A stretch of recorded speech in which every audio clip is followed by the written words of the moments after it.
हम 200 साल तक जो गुलामी थे, उस गुलामी का जंजीर से हम निकल करके आज हम आज़ाद अपने आप को हम लोग बोल रहे हैं। और 15 अगस्त हम लोग बोलते हैं स्वाधीनता दिवस या स्वतंत्रता दिवस, कि नहीं, इस दिन हम लोग कोरे चमड़ों के अधीन से हम जो गुलामी में थे उससे हम मुक्ति हुए। लेकिन अगर हम थोड़ा सा सोचे कि क्या सही में हम आजाद हुए हैं, दोनों में आज का परिप्रेक्ष्य में उसको थोड़ा कंपैरिजन करके अपन देख लीजिए। मैं बहुत ज्यादा नहीं बोलूंगा, संक्षिप्त में बोलना चाहूंगा कि आजादी 1947 से पहले का जो दौर था और अभी का दौर, दोनों में हम लोग किस परिप्रेक्ष्य में देखते हैं, कौन सा हमारा अच्छा था। उस समय हम अंग्रेज के अधीन में थे, लेकिन समाज में जो सामाजिक गतिविधियां था, चाहे वो हमारे परिवार के बोलिए या पूरा गांव के बोलिए, उस समय हमारे बीच जो जागरूकता था, लोगों के बीच में दया, लोगों के प्रति जो स्नेह प्रेम, वो कुछ अलग था। लेकिन हमारे देश आजाद होने के बाद हम चले गए मॉडर्न जमाने में, लेकिन आजादी मिलने के बाद हमारे किन किन चीजों से हम समाज से हम हट के आगे निकल जा रहे हैं। आज हम परिवार में 4 जन रहते हैं, लेकिन 4 आपस में हम लोगों को पता नहीं कि मेरा छोटा भाई कहाँ पर है, मेरे फादर कहाँ पर है। पूर्व वक्ता ने कहा कि नैतिक से जो है धीरे धीरे पतन होने को है।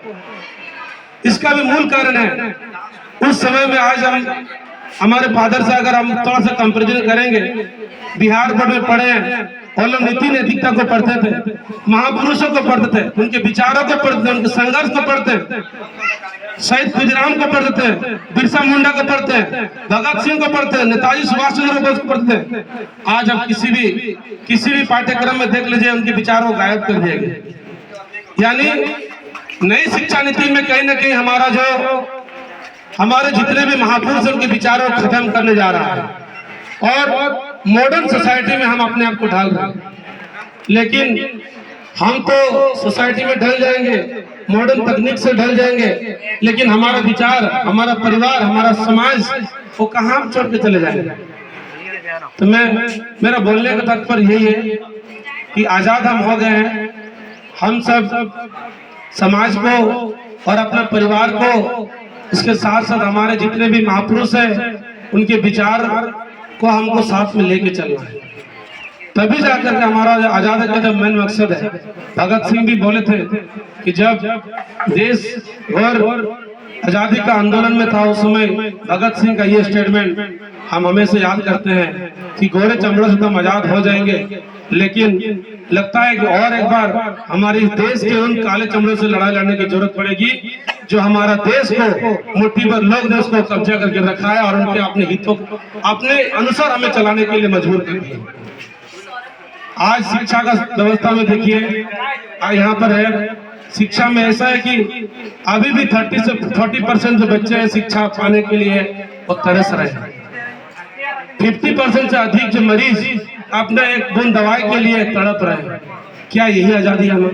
नहीं साथियों, आजादी का मतलब ये है कि देश का हर नागरिक कौन शिक्षा से हमें जोड़ने का अधिकार है। देश का हर व्यक्ति, समाज के उस अंतिम व्यक्ति को उस दवाई का अधिकार है, ताकि उन दवाई के चलते उनका जान न चले जाए।